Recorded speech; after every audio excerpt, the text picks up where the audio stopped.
Alright, so we have a stainless steel GE dishwasher. It's fairly new. The initial problem, well, you probably can hear it in the background, it's going to beep every now and again. So if you were to go to hold the cancel button, we should be draining if it was water in there. And then if we go to start, right now we should be hearing water run to start.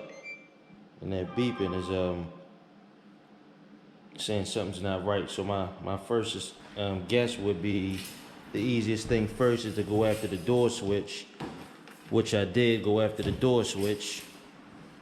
When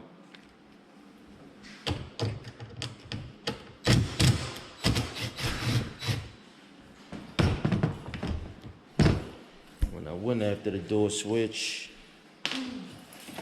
what's going on?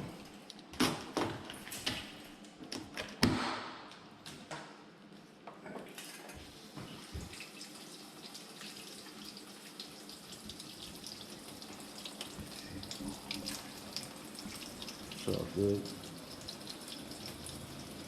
Starting and it's draining now when I hold it.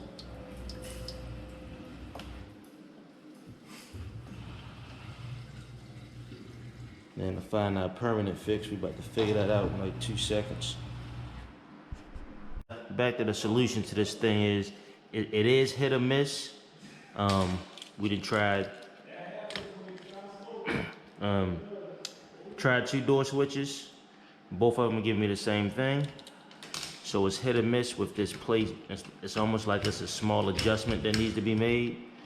But if I take this out, take this plate out, pop my door switch back in,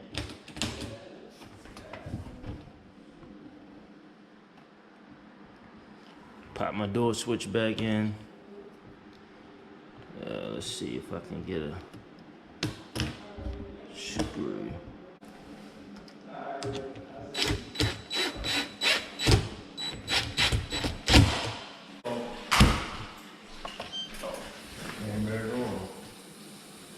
And it looked like it's going to work every time without the plate. I don't think it's going to be a deal breaker with that plate in there. But if somebody else got a better solution to this problem, come fix it. To the next video.